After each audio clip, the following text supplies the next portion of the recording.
அஸ்ஸலாமு அலைக்கும் வரஹ்மத்துல்லாஹி வபரகாத்துஹு. அல்ஹம்துலில்லாஹ், நம்ம நிறைவாக திருக்குரானை எடுத்து அதை ஓதக்கூடியவர்களாக இறைவன் உங்களையும் எங்களையும் ஆக்கி வைத்திருக்கிறான்.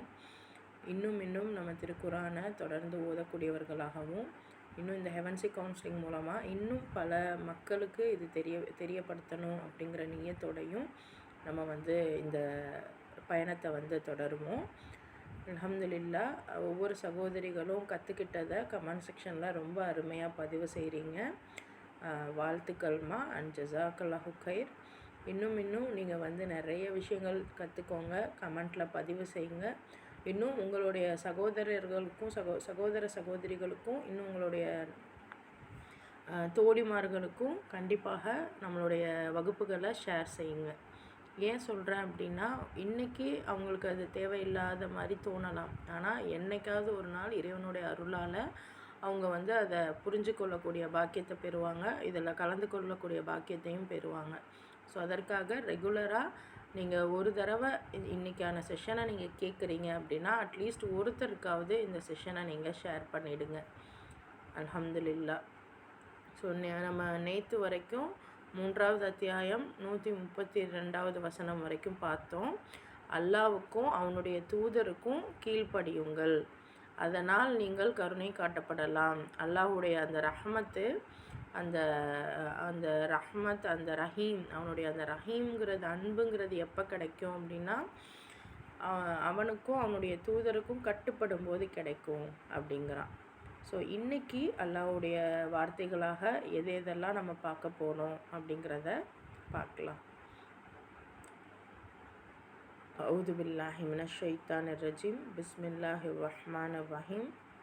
ரப்பி ஸித்னி இல்மா வஸாரிஊ இலா மக்ஃபிரத்தின் மிர் ரப்பிக்கும் வஜன்னத்தின் அர்ஸுஹா ஸமாவாத்து வல் அர்து உஇத்தத் லில் முத்தகீன். வசாரியூ விரையுங்கள், வேகமாக போங்க. விரையுங்கள்னா அதாவது வேகமாக போங்க, வேகமாக அந்த இடத்துக்கு போங்க அப்படின்னு சொல்லுவோம் இல்லையா. இலா மக்ஃபிரத்தின் அப்படின்னா மன்னிப்பு பக்கம் வேகமாக விரையுங்கள். மிர் ரப்பிக்கும் உங்கள் இறைவனின், வஜன்னத்தின் ஜன்னத்னா சொர்க்கத்தோட ரப்பிடமிருந்து மன்னிப்பு கேளுங்க. அர்ஸுஹா அதன் அகலம், சமாவாத்து வல் அர்து இன்னும் பூமி வானங்கள், உஇத்தத் லில் முத்தகீன். முத்தகீன்னா யார்? அல்லாவுக்கு அஞ்சுபவர்கள். ஸோ அவங்களுக்கு ஒரு தரப்பட்ட சொர்க்கம் இருக்கான். ஸோ அதை பற்றி அல்லாஹ் இங்கே சொல்கிறான். அதாவது அல்லாஹ்கிட்ட இருந்து, அதாவது உங்களுடைய ரப்புக்கிட்ட இருந்து மன்னிப்பு வழங்கப்படும் மற்றும் சுவனத்தின் பக்கம் செல்லும் பாதையில் விரைந்து செல்லுங்கள். சரியா? அதாவது அவங்க இறைவன்கிட்ட இருந்து மன்னிப்பு உங்களுக்கு மன்னிப்பு கிடைக்கும். எப்போ கிடைக்கும்? அல்லாஹ்க்கும் அல்லாஹ்வுடைய ரசூலுக்கும் கட்டுப்பட்டு நடக்கும்போது. அப்போ நடக்கும்போது நமக்கு மன்னிப்பு கிடைக்கும். அப்போ நம்ம சுவனத்தின் பக்கம் விரைந்து செல்லலாம். அப்போ அல்லாஹ் சொல்லுவானா, விரைந்து போங்க. அந்த சொர்க்கமானது எப்படி இருக்குன்னா, வானங்கள் பூமியின் அளவிற்கு விரிவானது. வானம் எவ்வளோ வானங்கள் நமக்கு தெரிஞ்சு இப்போ அண்ணாந்து பார்க்குறது மட்டும்தான் வானமா? அதை தாண்டி நம்ம கணக்கில் கூட பண்ண முடியாத அளவுக்கு மிகப்பெரியது இந்த வானம். அதே மாதிரி பூமியும் அதே மாதிரி தான். நம்ம இருக்கிற இந்த பூமி தவிர்த்து அந்த கீழே அந்த படுக்கையானது மிக விசாலமானது. ஏகப்பட்ட கோள்கள் இருக்குது, ஏகப்பட்ட பூமிகள் இருக்குது. இது எல்லாத்தையும் விட விரிவானது சொர்க்கம். ஸோ அந்த சுவனத்துக்குள்ளே இறையச்சமுடையோர் போகலாம். அவங்களுக்காக, முத்தகீன்களுக்காக இது தயார் செய்து வைக்கப்பட்டிருக்கு அப்படின்னு அல்லாஹ் சொல்கிறான். நமக்கான அந்த கூலியை அல்லாஹ் விவரிக்கிறான். அடுத்த ஆயத்து பாருங்கள். அல்லதீன யுன்ஃபிகூன ஃபிஸ்ஸர்ராஇ வஸ்ஸர்ராஇ வல் காஸிமீனல் கைல்வ வல் ஆஃபீன அனின்னாஸ். வல்லாஹு யுஹிப்புல் முஹ்சினீன். அப்போ அவங்க எத்தகையவர்கள் அப்படின்னா, வசதியுள்ள நிலையிலும் வசதியற்ற நிலையிலும் செலவழிப்பார்கள். திரும்ப திரும்ப அல்லாஹ் செலவழிக்கிறவங்களைத்தான் பேசுகிறான். வசதி இருந்தாலும் சரி இல்லைன்னாலும் சரி செலவழிப்போமா. எதுக்கு செலவழிக்கணுங்கிறது இருக்குது, எதுக்கு செலவழிக்கணும் அப்படிங்கிறது இருக்குது. ஸோ இன்ஷால்லா அந்த ஸ்பரிசம் குழுமத்தில் இதை பற்றின டாப்பிக்கும் இன்ஷால்லா நம்ம எடுப்போம். அந்த அந்த ட்ரைனிங் செக்ஷன் நம்ம பேசியிருக்கோம். ஸோ அந்த ட்ரைனிங் செக்ஷனில் இதை பற்றின விஷயங்களும் நிச்சயமாக இன்ஷால்லா பேசுவோம். ஸோ எல்லா வசதியற்ற நிலையிலும் அவங்க செலவழிப்பாங்க. அவங்க சினத்தை அடக்கி கொள்வாங்க. அடுத்தது கோவத்தை கண்ட்ரோல் பண்ணக்கூடியவங்களாக இருப்பாங்க. இன்னும் மக்களின் தவறுகளை மன்னித்து விடுவார்கள். மாஷா அல்லாஹ். இத்தகைய உயர்ந்த பண்பினரை முஹ்சீன்களை அல்லாஹ் நேசிக்கிறான். நம்ம பார்த்தோம் இல்லையா இந்த முஹ்சீன்கள் யாருன்னு.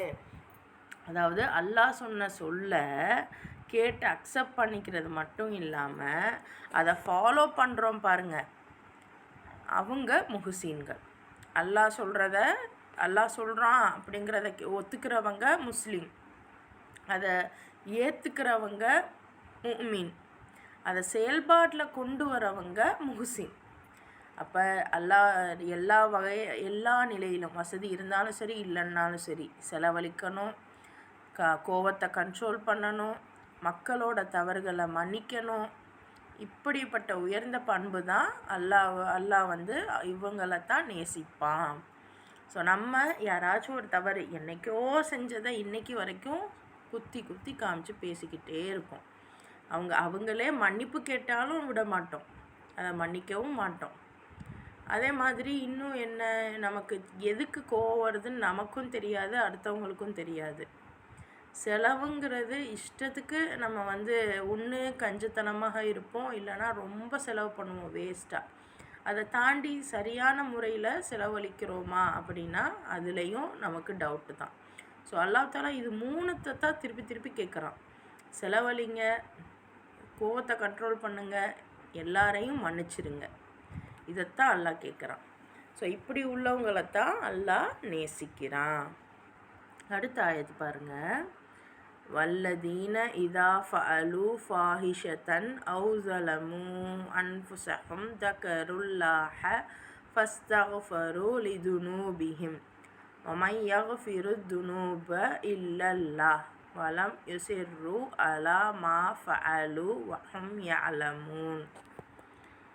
இன்னும் அல்லாஹ் டிஸ்கிரைப் பண்ணுறான் பாருங்கள், சொல்லி காமிக்கிறான். அவங்க எப்படிப்பட்டவங்கன்னா, மானக்கேடான செயலை செஞ்சுட்டா அல்லது பாவம் ஏதாவது செஞ்சுட்டா, தமக்கு தாமே அநீதி இழைத்து கொண்டால் உடனே அவர்கள் அல்லாஹ்வை நினைத்து தம் பாவங்களுக்காக அவனிடம் மன்னிப்பு கோருவார்கள். ஏனெனில் அல்லாஹ்வை தவிர பாவங்களை மன்னித்தருள்பவன் வேறு யார்? மேலும் தாம் செய்தவற்றில் அறிந்து கொண்டே பிடிவாதமாக இருக்க மாட்டார்கள். நம்ம எப்படி இருப்போம்னு அல்லாஹ்க்கு தெரியும், அதனால் அதையும் சொல்கிறோம், அப்படி இருக்கக்கூடாது அப்படின்னு. அதாவது நம்ம இது நாள் வரைக்கும் ஏதோ ஒரு தப்பு தொடர்ந்து செஞ்சுக்கிட்டே இருக்கோம், அது நமக்கும் தெரியலை அது தப்புன்னு. ஆனால் இப்போ குரானை கொண்டு அது நமக்கு தப்புன்னு தெரியும் போது நமக்கு படபடன்னு வருது பாருங்கள். அல்லாஹ்கிட்ட யா அல்லாஹ் மன்னிச்சிரியா அல்லாஹ் அப்படின்னு கேட்குறோம் பாருங்கள். அப்படி தான் இருக்கணும். தெரிஞ்சே இல்லை நான் இவ்வளோ நாள் இப்படி தான் இருந்தேன், இனிமேலும் இப்படி தான் இருக்க போகிறேன் அப்படின்னு தெரிஞ்சுக்கொண்டே பிடிவாதமாக இருக்க மாட்டாங்க, அல்லாஹ்கிட்ட மன்னிப்பு கேட்பாங்க அப்படிங்கிறான். அப்போனா நம்ம அப்படி தான் இருக்கணும். அல்லாஹ்விடம் மன்னிப்பு கேட்பவர்களாக, தாம் செய்த பாவங்களை நினைத்து மன்னிப்பு கேட்பவர்களாக இருக்கணும். தெரிஞ்சு கொண்டே நான் செஞ்சது தான் சரி அப்படின்னு பிடிவாதமாக இருக்கக்கூடாது. ஏன்னா அல்லாஹ் அப்படித்தான் சொல்கிறான். அல்லாஹ் தஆலா நம் அனைவரையும் அவனிடம் பாவ மன்னிப்பு கேட்கக்கூடியவர்களாக மாற்றி ஆக்கியருள்வானாக. ஆமீன். அடுத்த ஆயத்து பாருங்கள். உலாஇக ஜஸாஉஹும் மக்ஃபிரத்தும் மின் ரப்பிஹிம் வஜன்னாத்துன் தஜ்ரி மின் தஹ்திஹல் அன்ஹாரு ஹாலிதீன ஃபீஹா வனிஉம அஜ்ருல் ஆமிலீன். ஸோ இப்படிப்பட்டவங்களுடைய கூலி அவங்களுடைய இறைவன்கிட்ட இருந்து கிடைக்கிற மன்னிப்பு. ஸோ அல்லாஹ்வுடைய மன்னிப்பு எப்போ கிடைக்கும்? நம்ம இந்த மாதிரி விஷயங்கள் செய்யும்போது, செலவழிக்கும் போது, கோவத்தை கட்டுப்படுத்தும் போது, பிறரை நோகடிக்காமல் மன்னித்து இருக்கும்போது, இன்னும் நம்ம செய்த பாவங்களை எல்லாம் இப்போ இதெல்லாம் நம்ம முன்னாடி செஞ்சுருப்போம் இல்லையா? செலவழிக்காமல் இருந்திருப்போம், இன்னும் மற்றவங்கள மன்னிக்காமல் இருந்திருப்போம், பேச்சாலையும் செயலாலையும் மற்றவங்கள துன்புறுத்தியிருப்போம். இப்போ இதுக்கெல்லாம் நினச்சி நம்ம இப்போ பயந்து அழுது கேட்குறோம் இல்லையா மன்னிப்பு, அவங்களுக்கு அல்லாஹ் சொல்கிறான், உங்களுக்கு என்கிட்ட இருந்து மன்னிப்பு கிடைக்கும். அப்போ மன்னிப்போடு சேர்த்து கீழே ஆறுகள் ஓடிக்கொண்டிருக்கக்கூடிய சுவனங்கள் தான் அந்த மன்னிப்பு. கீழே ஆறுகள் ஓடிக்கொண்டிருக்கும் சுவனங்களும் ஆகும். மன்னிப்பும் கிடைக்கும், சுவனமும் கிடைக்கும். அங்கே நீங்கள் எப்போவுமே நிரந்தரமாக தங்கி வாழ்வீங்க. நற்செயல் புரிவதற்கான கூலி எத்தனை நல்லதாக இருக்கிறது பாருங்க அப்படின்னு அல்லாஹ் சொல்கிறான். ஸோ நம்மளுடைய செயல்களை நம்ம சீர்திருத்தணும். நம்ம சொல்லிகிட்டே இருக்கோம் இல்லையா, அல்லாஹ் நம்மளை விட நம்ம மற்றவங்கள்ட்ட எப்படி நடந்துக்கிறோங்கிறத தான் பார்க்குறான். ஸோ மற்றவங்கக்கிட்ட நம்ம இப்போ நீதமாக நடந்துக்கிட்டாவே நம்மளுடைய செயல்களையும் அல்லாஹ் நீதமாக ஆக்கிடுவான்.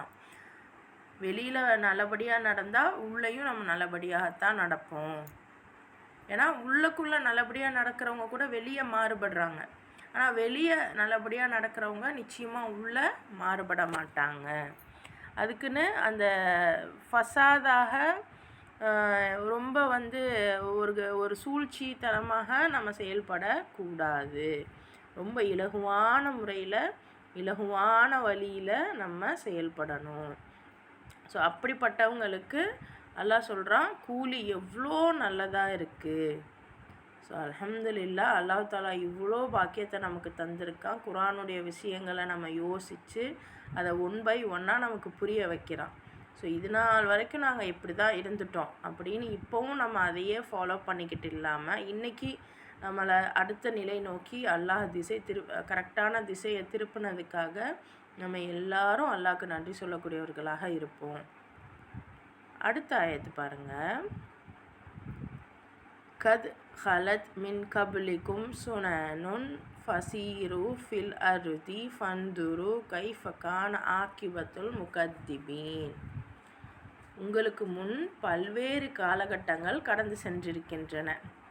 பூமியில் சுற்றி திரிந்து அல்லாஹ்வின் சட்டத்திட்டங்களையும் அறிவுரைகளையும் பொய் என்று கூறியவர்களின் இறுதி முடிவு என்னவாயிற்று என்பதை பாருங்கள். அல்லாஹ் சொல்கிறான், நீங்கள் பூமியில் நல்லா சுற்றி பாருங்க. அப்போனா மற்றவங்க சொல்கிறத கேளுங்கன்னு அல்லாஹ் சொல்லலை. நான் சொல்கிறேன், நீங்கள் அதை நம்புங்க அப்படின்னு அல்லாஹ் சொல்லலை. நீங்கள் போய் பாருங்கள், சுற்றி திரிஞ்சு பாருங்கள், எவ்வளோ விஷயங்கள் நடந்திருக்கு. உங்களுக்கு முன்னாடி இருந்த எத்தனை சமுதாயங்கள் எந்த மாதிரி ஆகியிருக்கு. அதுவும் நான் சொன்ன விஷயங்களை பொய் அப்படின்னு சொன்னவங்களுடைய முடிவு எப்படி இருந்துச்சு, போய் நீங்கள் சுற்றி பாருங்கள் அப்படிங்கிறான். எத்தனை அழிவுகள். ஒரு குமரி கண்டம் அப்படிங்கிற ஒரு கண்டமே இருந்ததுக்கான எந்த அத்தாட்சியுமே இல்லை.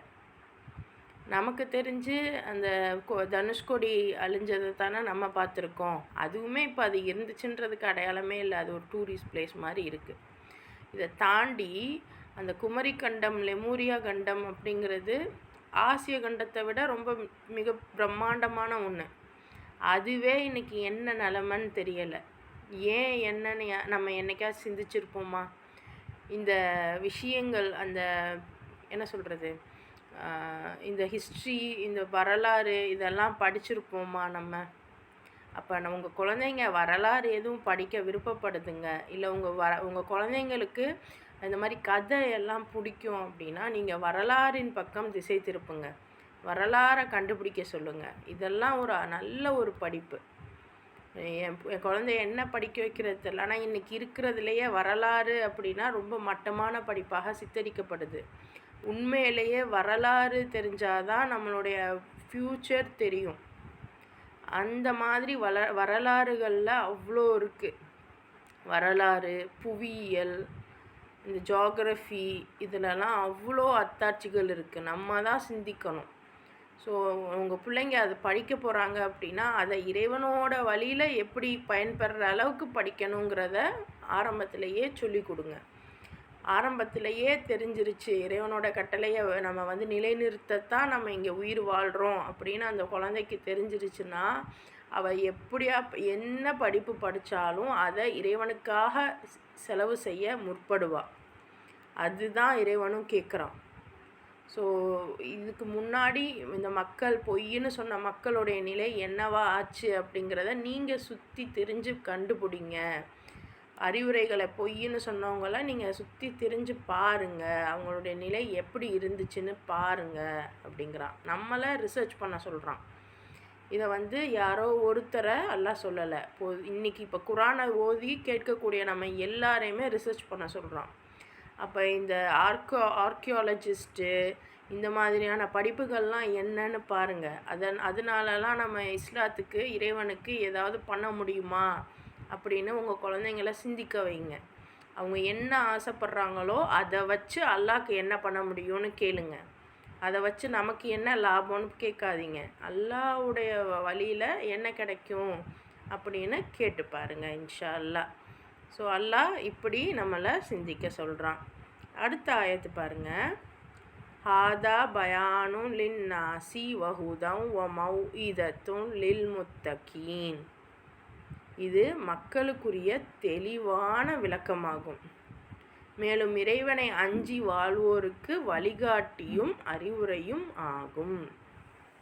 ஸோ நம்ம நினச்சிக்கிட்டோம் என்ன மக்களுக்கு தெளிவான விளக்கம் என்னென்னா ஒரு ஆலிமாவோ ஒரு ஆலிம்ஸாவோ பயான் சொல்லுவாங்க, அதுதான் நமக்கு தெளிவான விளக்கம்னு. உண்மை என்னென்னா குரான் தான் தெளிவான விளக்கம். அதை நம்ம ஒவ்வொருவரும் மனதார யார் அது சொல்லித்தராங்களோ அதை கேளுங்க, யார் அது உங்களை புரிய வைக்கிறாங்களோ அதை கேளுங்க. அது யாராக இருந்தாலும் சரி. உங்களுடைய பேரப்புள்ள உங்ககிட்ட சொல்லி கொடுத்தா கூட நீங்கள் கேளுங்க. உங்களுடைய யாரோ ஒரு சின்ன பிள்ளை சொல்லுதுன்னாலும் கேளுங்க. குரானுடைய விஷயங்கள் குரானை நேராக வச்சு சொல்லுறாங்க அப்படின்னா அதை தவிர்த்து அவங்களுடைய வார்த்தையாக எது சொன்னாலும் கவனமாக இருங்க.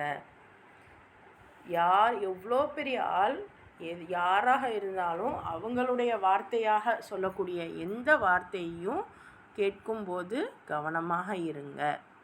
ஏன்னா குரானில் மட்டும்தான் தெளிவான விளக்கம் இருக்குது. அல்லாவே தெளிவாக சொல்லிட்டான், மக்களுக்குரிய தெளிவான விளக்கம் இது. இறைவனை அஞ்சி வாழ்வோருக்கு வழிகாட்டியும் அறிவுரையும் ஆகும். அப்போ இந்த குரானை நீங்கள் எந்த அளவுக்கு புரிஞ்சுக்க முயற்சி பண்ணுறீங்களோ, எந்த அளவுக்கு நீங்கள் ஆய்வு செய்கிறீங்களோ, எந்த அளவுக்கு நீங்கள் அதிகமாக சிந்திக்கிறீங்களோ அந்த அளவுக்கு நமக்கு தெளிவான விளக்கம் கிடைக்கும். மற்ற பயான்களை விட இதில் தான் அதிகமான தெளிவு இருக்குது. சிந்திங்க. குரானை முடிந்த அளவு நீங்கள் ஓதி பாருங்கள். உங்களுக்கு மனசில் தோணும் அதுவும் சரிதான், நாங்கள் சொல்கிறதும் சரிதான், அவங்க சொன்னதும் சரிதான், உங்களுக்கு தோன்றதும் சரிதான். இப்போ இப்படி தான் நம்ம இருக்கணும். எல்லாருடைய கருத்தையும் அக்செப்ட் பண்ணிக்கிடணும். எது வரைக்கும்னா அந்த கருத்து மற்றவங்களை நோகடிக்காத வரைக்கும், மற்றவங்களை வரம்பு மீறாத வரைக்கும் அந்த கருத்தை நம்ம அக்செப்ட் பண்ணிக்கிடலாம். என்றைக்கு வரம்பு மீறுதோ அப்போது அதை நம்ம அக்செப்ட் பண்ணணுன்னு அவசியம் இல்லை. அதுதான் எல்லா இடங்கள்லையுமே. அப்போ மக்களுக்குரிய தெளிவான விளக்கம் இது. இறைவனை யார் அஞ்சி வாழ்கிறோமோ அவங்களுக்கு இது தெளிவான வழிகாட்டி, தெளிவான அறிவுரை அப்படின்னு அல்லாஹ் குறிப்பிட்றான். அடுத்த ஆயத்து பாருங்கள். வலா தஹீனு வலா தஹ்சனு வ அன்துமுல் அலௌன இன் குன்தும் முஃமினீன். இவ்வளோ சொல்லிட்டு நீங்கள் மனம் தளர்ந்து விடாதீங்க, கவலை கொள்ளாதீங்க. நீங்கள் இறை நம்பிக்கையுடையவராயின் நீங்களே மேலோங்குவீர்கள். இப்போ இன்றைக்கி நம்மளுடைய நிலைமையை நினச்சா நமக்கே கவலைக்கிடமாக இருக்குது. என்னடா நம்ம எவ்வளோ பண்ணாலும் இவ்வளோ தான் நம்ம நிலையாக இருக்குது, என்ன செய்கிறதுனே புரியலை. இதை விட மோசமாக இருந்துச்சு நபி ஸல்லல்லாஹு அலைஹி வஸல்லமுடைய நிலை. அவங்களுக்கு அல்லாஹ் அன்னைக்கு அந்த தைரியத்தை சொல்லியிருக்கான். இன்றைக்கி நமக்கும் அது பொருந்தும். மனம் தளர்ந்து போயிடாதீங்க. எவ்வளோ விஷயங்கள் நீங்கள் உலகத்தை நினச்சி பார்க்கும்போது அவ்வளோ மனசு கஷ்டமாக இருக்குது, கவலையாகவும் இருக்குது. அல்லாஹ் சொல்கிறான், நீங்கள் அல்லாவை நீங்கள் நம்புறீங்க, இறைவனை நீங்கள் நம்புறீங்க அப்படின்னா நீங்கள் தான் எப்போவுமே ஜெயிப்பீங்க, நீங்கள் தான் மேலே வருவீங்க அப்படிங்கிறான். ஸோ எவ்வளோ ஒரு ஆறுதலான ஒரு விஷயம் பாருங்கள். நம்மளுடைய குழந்தைங்களுக்கும் நம்ம இது தான் சொல்லித்தரணும். என்ன நடந்தாலும் சரித்தா, நீ அல்லாஹ்வுடைய பாதையில் போ, நீ அல்லாஹ்வுக்காக நீ உதவி செய்கிறதுக்கு நீ என்ன செய்ய முடியுமோ செய், நிச்சயமாக நீ தான் மேலோங்குவ அப்படின்னு உங்கள் பொண்ணையும் பையனையும் சொல்லி வளங்க. ஏன்னா அல்லாஹ்வுடைய வார்த்தைகள் அவ்வளோ அழகானது, அவ்வளோ சிறந்தது. அடுத்த ஆயத்து பாருங்கள். எம்சஸ்கும் கருஹுன் ஃபகத் மஸ்ஸல் கௌம கருஹும் மிஸ்லு வதில்கல் ஐயாமு நுதாவிலுஹா பைனன்னாஸ் வலியஅலமல்லாஹுல்லதீன ஆமனு வயத்தகித மின்கும் ஷுஹதா வல்லாஹு லா யுஹிப்பு ஸாலிமீன். இப்போது உங்களுக்கு காயம் ஏற்பட்டுள்ளது என்றால் இதற்கு முன்னர் உங்கள் எதிரணியினருக்கும் இதே போன்ற காயம் ஏற்படத்தான் செய்தது. இவையெல்லாம் காலத்தின் மாற்றங்களாகும். இவற்றை மக்களிடையே நாம் மாறி மாறி வர செய்கிறோம். உங்களுக்கு இப்படி ஒரு சந்தர்ப்பம் வர காரணம் உங்களில் உண்மையான நம்பிக்கையுடையவர் யார் என்பதனை அல்லாஹ் கண்டறிந்து உண்மையிலேயே சத்தியத்திற்கு சான்று பகிர்கின்றவர்களை ஷுஹதாக்களை உங்களிலிருந்து வேறுபடுத்துவதற்காகத்தான். ஏனெனில் அக்கிரமக்காரர்களை அல்லாஹ் நேசிப்பது இல்லை. ஸோ அல்லாஹ் சொல்கிறான், அன்னைக்கு நபி ஸல்லல்லாஹு அலைஹி வஸல்லமுக்கு அவ்வளோ ஒரு காயம் ஏற்படுது. அந்த டைமில் சொல்லும்போது அல்லாஹ் சொல்கிறான், இன்றைக்கி உங்களுக்கு கஷ்டம் ஏற்படுது. இதே மாதிரி தான் அன்னைக்கு, அதாவது நேற்று நம்ம சொல்லுவோம்ல, இன்றைக்கி நீ கஷ்டப்படுற, போன வாட்டி அவங்க கஷ்டப்பட்டாங்க அப்படின்னு சொல்லுவோம் இல்லையா, அந்த மாதிரி அல்லாஹ் சொல்கிறான், முன்னாடி அவங்களும் உங்கள் எதிரணியினரும் கஷ்டப்பட்டாங்க, அவங்களுக்கும் காயம் ஏற்படத்தான் செஞ்சது. ஸோ இன்றைக்கி நீங்கள் அந்த வேர்ல்டு பாலிட்டிக்ஸ் அப்படிங்கிற அந்த பிளேலிஸ்ட்டை நீங்கள் பார்க்குறீங்க அப்படின்னா உங்களுக்கு தெரியும் யார் என்ன பண்ணிக்கிட்டு இருக்காங்க இந்த உலகத்தை அப்படின்னு. ஸோ நம்ம நினைப்போம் இந்த இலுமினாட்டிஸ் நம்மளை இவ்வளோ கஷ்டப்படுத்துகிறாங்களே அப்படின்னு. ஆனால் உண்மை என்னென்னா இவங்க நம்ம இன்றைக்கி கஷ்டப்படுற மாதிரி அவங்களும் கஷ்டப்பட்டிருக்காங்க. இது காலத்தோட மாற்றம்தான். இன்றைக்கி இது எப்போவுமே இயல்பு. அதாவது எப்போவுமே உலகம் ஒரு கரெக்டாக கஷ்டத்துலேருந்து படிப்படியாக முன்னேறி ஒரு நிறைவான நிலைக்கு வருவோம். திருப்பி அந்த நிறைவான நிலையிலேருந்து கொஞ்சம் கொஞ்சமாக இறங்கி கஷ்டத்துக்கு வருவோம். திருப்பி அதுலேருந்து கொஞ்சம் கொஞ்சமாக ஏறி நல்லதுக்கு போவோம். இப்படி அந்த கிராஃப் ஏறி இறங்கி தான் இருக்கும்.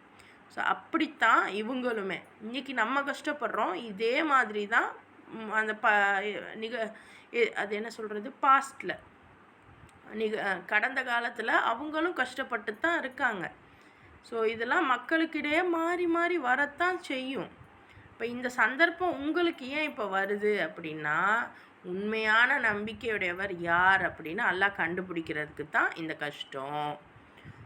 உண்மையிலேயே இந்த அல்லாஹ்க்கு சான்று பகரக்கூடியவர்கள், அல்லாஹ்வுக்கு சான்று பகரக்கூடியவர்கள் ஷுஹதாக்கள் யார் அப்படிங்கிறத வேறுபடுத்தி காட்டுவதற்கு தான் இந்த இதை நான் உங்களுக்கு கொடுக்குறேன். ஏன்னா யார் ஒருவேளை இதிலேருந்து பின்வாங்குறாங்களோ அவங்க அக்கிரமக்காரர்கள், அவங்கள அல்லாஹ் நேசிக்க போகிறது இல்லை.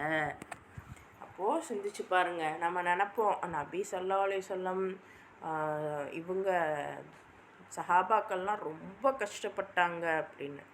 அதே கஷ்டம் அல்லாஹ் நமக்கும் நம்மக்கிட்டையும் எதிர்பார்க்குறான். நம்மளும் அதெல்லாம் செய்வோம் வேறு வகையில். ஸோ ஒவ்வொரு டைமும் நம்மளுடைய அந்த காயம், அந்த கஷ்டம், அந்த இது எல்லாமே இன்றைக்கி யார் பர்சனலாகவும் நீங்கள் எடுத்துக்கோங்க, அஃபிஷியலாகவும் எடுத்துக்கோங்க. இன்றைக்கி நம்மளை கஷ்டப்படுத்துகிறவங்களுக்கு அல்லாஹ் ஆல்ரெடி ஏற்கனவே அவங்க கஷ்டப்பட்டு தான் வந்திருப்பாங்கங்கிறது புரியும் போது அவங்க மேலே நமக்கு கோவம் வராது, பாவம் தான் படுவோம். பாவம் நம்மளை கஷ்டப்படுத்துகிற மாதிரி தான் அவனும் எங்கேயோ கஷ்டப்பட்டு வந்திருக்கான் போல் அப்படின்னு நமக்கு பாவம் தான் வரும்.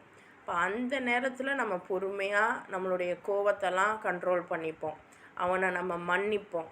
அல்லாஹ் சொல்கிறது எல்லாம் மேட்ச் ஆகுதா? அல்லாஹ் சொல்கிறது அழகா மேட்ச் ஆகுதா? இன்றைக்கி என்னை காயப்படுத்துகிறவன் அவனும் அதெல்லாம் கடந்து தான் வந்திருக்கான் அப்படின்னு புரியும்போது நமக்கு பொறுமை வரும், நம்ம நிதானமாக இருப்போம், நம்ம செலவு பண்ணுவோம். ஸோ இதெல்லாம் செக் பண்ணி பார்க்கத்தான் அல்லாஹ் நமக்கு இந்த நிலைமையை தரான். இதை தாண்டி நம்ம அக்கிரமம் செய்கிறோம் அப்படின்னா அல்லாஹ் நம்மளை ஒருபோதும் நேசிக்க மாட்டான். மாஷா அல்லாஹ் எவ்வளோ அழகாக கொடுக்குறான் பாருங்கள் அல்லாஹ். ஒரு கிரேட் சைக்காலஜிக்கல் புத்தகம் கூட இப்படி இருக்காது. ஆனால் இது எவ்வளோ அருமையாக அல்லாஹ் நீங்கள் இப்படி இருங்கன்னு சொல்லிவிட்டு அதுக்கு பகரமாக எந்த மாதிரி விஷயத்தை கொடுக்கணுங்கிறதையும் கொடுக்குறான் பாருங்கள். நம்ம வாழ்க்கை நெறிமுறையை எப்படி அழகாக தரான் பாருங்கள். மாஷா அல்லாஹ். அடுத்த ஆயத்து பாருங்கள். வலியுமஹிஸ்ஸ அவுது பில்லாஹி மினஷ் ஷைத்தானிர் ரஜீம். வலியுமஹிஸல்லாஹுல் லதீன ஆமனு வயம்ஹக்கல் காஃபிரீன். இப்போ இதையெல்லாம் சோதனை செய்கிறதன் மூலம் நம்பிக்கையாளர்களை பிரித்து தேர்ந்தெடுக்கவும் நிராகரிப்போரை நசிக்கவும் அல்லாஹ் நாடி இருந்தான். அப்போ இவ்வளோ காயம் எதுக்கு அப்படின்னா ஒரு சோதனை தானா. யார் அல்லாவை நம்புறீங்க, யார் அல்லாவை நிராகரிக்கிறோம், இது ரெண்டத்தையும் பார்த்து பிரித்து எடுத்து நம்பிக்கையாளர்களை தேர்ந்தெடுக்கவும் நிராகரிக்கிறவங்களை இன்னும் நசுக்கவும் தான் அல்லாஹ் நாடி இருக்கான். ஸோ யாரெல்லாம் நம்மக்கிட்ட முஸ்லீமாகவே இருந்தாலும் அல்லாஹ் சொன்ன மாதிரிலாம் நம்மளால் வாழ முடியாது அப்படின்னு பேசுகிறாங்க அப்படின்னா அவங்க வாழ்க்கையை நினச்சி பாருங்கள். அவங்க கண்ணு முன்னாடியே அவங்க கொடுமை வாழ்க்கையை தான் வாழ்ந்துக்கிட்டு இருப்பாங்க. ஸோ அல்லாவே இது ஒரு டெஸ்ட்டாக தான் வைக்கிறான், சோதித்து பார்ப்பான். நீங்கள் நம்பிக்கை கொண்டு இருந்தீங்கன்னா உங்கள் வாழ்க்கை உயர்ந்து இருக்கும். இதே நிராகரிக்கிறோம் அப்படின்னா நம்ம வாழ்க்கை நசுக்கப்பட்டு இருக்கும். அல்லாஹ் அதைத்தான் நாடுறான் அப்படிங்கிறதையும் ரொம்ப அழகாக தெளிவாக நமக்கு எடுத்து சொல்கிறாங்க. அடுத்த ஆயத்து பாருங்கள். அம் ஹசிபத்தும் அன் தத்குலுல் ஜன்னத வலம்மா யஅலமில்லாஹுல் லதீன ஜாஹது மின்கும் வயஅலமஸ் சாபிரீன். உங்களில் யார் அவனுடைய பாதையில் முனைப்போடு போராடுபவர்கள் என்பதை அல்லாஹ் அறியாமலும் உங்களில் நிலைகுலையாமல் நிற்பவர்கள் யார் என்பதை அவன் அறியாமலும் நீங்கள் எளிதில் சுவனம் புகுந்து விடலாம் என்று எண்ணிக்கொண்டீர்களா? Direct question. மாஷா அல்லாஹ், டைரக்டாக அல்லாஹ் கேட்டுட்டான். அதாவது அல்லாஹ்வுடைய பாதையில் யார் ரொம்ப ஆர்வமாக போராடுறீங்க, யார் அல்லாஹ் அறியாமலும் அதாவது அல்லாஹ் பற்றின விஷயத்தை தெரியாமையும் அவங்களுடைய நிலையில் எந்த மாறுபாடும் இல்லாமல் நபியெல்லாம் என்ன பண்ணாங்க, சொத்து சுகம் எல்லாத்தையும் விட்டுட்டு அவங்க அந்த ஹிஜ்ரத்தெல்லாம் பண்ணாங்க. எல்லா இதையும் விட்டுட்டு அவங்களோட நிலை எவ்வளோ இருந்தது. ஸோ அந்த மாதிரியான செயல்லாம் செய்யாமல் நீங்கள் ஈஸியாக சுவனம் போயிடலான்னு நீங்கள் நினைக்கிறீங்களா அப்படின்னா எல்லாம் நம்மளை பார்த்து கேட்குறான். நம்ம என்ன நினச்சிக்கிட்டு இருந்தோம், தொழுதா ஓதுனா நல்லபடியாக இருந்தால் நம்ம சொர்க்கம் போயிடலான்னு நினச்சோம். அல்லாஹ் என்ன சொல்கிறான், அல்லாஹ்வுடைய பாதையில் நீங்கள் போராடாமல் எந்த கஷ்டமும் அனுபவிக்காமல் டைரெக்டாக சொர்க்கம் போயிடலான்னு நீங்கள் நினைக்கிறீங்களா அப்படின்னு அல்லாஹ் கேட்குறான். சுபஹான் அல்லாஹ். இந்த ஆயத்தெல்லாம் நமக்கு தெரிஞ்சிருந்தா என்ன பண்ணியிருப்போம், முன்னாடியே தெரிஞ்சிருந்தா. அப்போ அல்லாஹ்வுடைய பாதையில் எப்படி போராடுறது சொல்லித்தருவான், அல்லாவே சொல்லித்தருவான் என்ன பண்ணணும்னு. ஸோ இப்போ முன்னாடிலாம் சொன்னான் பாருங்கள், செலவு பண்ணுங்கள், கோவத்தை கண்ட்ரோல் பண்ணுங்கள், மன்னிங்க, எல்லாரையும் மன்னிங்க. இதெல்லாமும் தான் அவனோட வழியில் போராடுறது. அதை தாண்டி அவன் சில நேரங்களில் போராட்டத்தை கேட்பான். தேவனோட வழியில் நபி ஸல்லல்லாஹு அலைஹி வஸல்லம் போராடும்போது சஹாபாக்கள் உதவி செய்தது போல் நம்மளும் உதவி செய்யக்கூடிய காலம் நேரம் வரும். நம்ம இல்லைன்னாலும் நம்ம குழந்தைகள், நம்ம சந்ததி இல்லைன்னாலும் அவங்களுடைய சந்ததி. அப்போ நம்மளேருந்தே பழக்கப்படுத்தணும். அல்லாவுக்காக போராடக்கூடிய வாய்ப்பு எப்போ கிடைச்சாலும் பயன்படுத்தணும் அப்படிங்கிறத நம்ம சொல்லி சொல்லி சொல்லி சொல்லி வளர்க்கணும். ஏன்னா அந்த இலுமினாட்டிஸ்லாம் எடுத்தீங்க அப்படின்னா அவங்க சொல்லி சொல்லி சொல்லி 1000 வருஷத்துக்கு முன்னாடி உள்ளது பின்னாடி உள்ளதுக்கு இப்போலேருந்தே சொல்லுவாங்க அவங்க குழந்தைங்கள. அப்படி நடந்துச்சு அவங்களுடைய விஷயங்கள்லாம். அவங்களுடைய வரலாறுகள் அப்படியே அப்படியே ஹெரிடிட்டியாக வந்துகிட்டே இருந்தது. ஸோ அந்த மாதிரி தான் நம்ம குழந்தைங்கள வளர்க்கணும். அல்லாவுடைய பாதையில் ஆர்வமாக செயல்படணும், போராடணும் அப்படிங்கிறத சொல்லி கொடுத்து வளர்க்கணும். அப்போ தான் அல்லாஹ் நம்மளை சுவனம் புகுத்த விடுவான். அப்போவும் அல்லாவுடைய மன்னிப்பு வேணும். ஆனால் இது செய்யாமல் நம்ம உள்ளே போயிட முடியாது. அதே மாதிரி நம்ம நிலை குலையாமல் இருப்பவர்கள். அந்த இருப்பை நான் பிறந்ததுலேருந்து சாவுற வரைக்கும் நல்லபடியாக இருந்தேன். எந்த ஒரு இழப்பும் எனக்கு இறைவனுக்காக இல்லை அப்படின்னா அப்போ அதுக்கப்புறம் நமக்கு சொர்க்கம் கிடைக்கும்னு நம்ம நம்ப முடியுமா? அல்லாவே கேட்டுட்டான், உங்களுக்கு சொர்க்கம் கிடைக்கும்னு நீங்கள் நம்புறீங்களா அப்படின்னு. சிந்திப்போம். அல்லாவுடைய பாதையில் முனைப்போடு போராடுபவர்களாக அல்லாஹு தாலா உங்களையும் எங்களையும் ஆக்கி வைப்பானாக. அடுத்த ஆயத்து பாருங்கள். வலக்கது குன்தும் தமன்னவுனல் மௌத்த மின் கப்லி அன்தல் கௌஹ் ஃபகத் ரஅய்துமூஹு வஅன்தும் தந்துரூன். மரணம் உங்கள் எதிரில் வருவதற்கு முன்பு நீங்கள் நிச்சயமாக அதனை விரும்பி கொண்டிருந்தீர்கள். இதோ இப்போது அது உங்கள் முன் வந்துவிட்டது. அதனை நீங்கள் கண்கூடாய் பார்த்து விட்டீர்கள். இப்போ இது சஹாபாக்களுக்கு மட்டும் இல்லை, நமக்கும் தான் பொருந்தும். ஸோ இன்றைக்கி நம்ம நினைக்கிறோம், உசுரோடு இருக்கிறதுக்கு செத்து போயிடலாம் அப்படின்லாம் நமக்கு ஒரு சில கோவங்களில் நமக்கு தோணிடும். எல்லாம் சொல்கிறான், அந்த நிலைமை உங்களுக்கு நிச்சயமாக வரும். நீங்கள் அன்னைக்கு ஆசைப்பட்டீங்க மரணத்துக்கு, இப்போ நீங்கள் ஆசைப்படுங்க. அதை நீங்கள் கண்கூடாக பார்த்துட்டீங்க. ஸோ நம்ம மரணத்துக்கும் தைரியமாக இருக்கணும் அப்படிங்கிற மாதிரி அல்லாஹ் சொல்கிறான். ஸோ இந்த ஆயத்துகள்லாம் அந்த போரின் தருணங்களில் இறங்கப்பட்டது. அப்போ ஒவ்வொரு சஹாபாக்களுக்கும் இந்த ஆயத்துகள் எவ்வளோ பெரிய ஒரு தூண்டுதலாகவும் ஒரு கைடன்ஸாகவும் இருந்திருக்கும் பாருங்கள். அப்போ இஸ்லாம் என்ன சொல்லுது? இஸ்லாம் வெறும் வணக்க வழிபாடை கற்றுக் கொடுக்குதா? சிந்திச்சு பாருங்கள். குர்ஆன் என்ன சொல்லி கொடுக்குது நமக்கு? இதெல்லாம் யாராவது சொன்னால், அதாவது அவங்களுடைய கருத்துக்கள் மாதிரி சொல்லிடுறாங்க, பயான்கள் மாதிரி சொல்கிறாங்க. மாஷா அல்லாஹ், இதெல்லாம் சொல்லாமல் இல்லை, எல்லாருமே சொல்கிறாங்க. ஆனால் பயான்களாக இருக்குது. அதாவது ஒரு மனிதன் சொல்லக்கூடிய வார்த்தை அப்படிங்கிறதுனால நம்ம அந்தளவுக்கு சிந்திக்க மாட்டோம். ஆனால் அதெல்லாம் இப்போ குர்ஆனில் இருக்குது, நம்மக்கிட்ட டைரெக்டாக அல்லாஹ் பேசுகிறான். அப்படிங்கிறப்போ நமக்கு மனசு பகீர்னு ஆகுது. ஸோ இன்ஷா அல்லாஹ் அல்லாஹ்வுடைய திருப்பொருத்தத்தை நாடி மரணத்துக்கும் நம்ம எதிரில் வந்தாலும் நம்ம அதை கண்கூடாக பார்த்தாலும் அதுக்காக அதை விரும்பி நம்ம அல்லாஹ்வுடைய செயல்களை செய்யணும். மரணம் வந்தாலும் நம்ம பயப்படக்கூடாது அப்படிங்கிறத இந்த ஆயத்து மூலமாக அல்லாஹ் நமக்கு உணர்த்துகிறான். அடுத்த ஆயத்து பாருங்கள். வமா முஹம்மதுன் இல்லா ரசூல் கது ஹலத் மின் கப்லிஹிர் ருசூல் அஃப இம்மாஅத் அவு குதிலன் கலப்தும் அலா ஆகாபிக்கும் வமன் யன்கலிப் அலா அகிபைஹி ஃபலன் யுதர்ருல்லாஹ ஷைஆ வசயஜில்லாஹு ஷாக்கிரீன். முஹம்மது ஒரு தூதர் தான், தவிர வேறு யாரும் இல்லை. திண்ணமாக அவருக்கு முன்பும் தூதர்கள் பலர் சென்றுள்ளார்கள். எனவே அவர் மரணம் எய்தி விட்டால் அல்லது கொல்லப்பட்டு விட்டால் நீங்கள் முந்திய வாழ்க்கைக்கு திரும்பி சென்று விடுவீர்களா? நினைவிருக்கட்டும், எவன் அவ்வாறு திரும்பி செல்கிறானோ அவனால் அல்லாஹ்விற்கு எத்தகைய தீங்கும் செய்துவிட முடியாது. ஆயினும் நன்றி செலுத்தி வாழ்பவருக்கு அல்லாஹ் மிக விரைவில் அதற்குரிய கூலியை வழங்குவான். ஸோ டைரெக்டாக அல்லாஹ் சொல்லிட்டான், இன்றைக்கி எத்தனையோ பேர் நபி சாகலை, நம்ம நபியவே சாகலைன்னு சொல்லிக்கிட்டு இருக்காங்க. சுப்ஹானல்லாஹ். ஈசா அலைஹிஸ்ஸலாமுக்கு தான் இந்த பிரச்சனைன்னா நம்ம நபிக்கும் அதே தான், நபி சாகலை. நபியவாவது விடுங்க, இன்றைக்கி எத்தனையோ பேர் இந்த அவுலியாக்களையும் கூட சாகலை, உயிரோட தான் இருக்காங்க.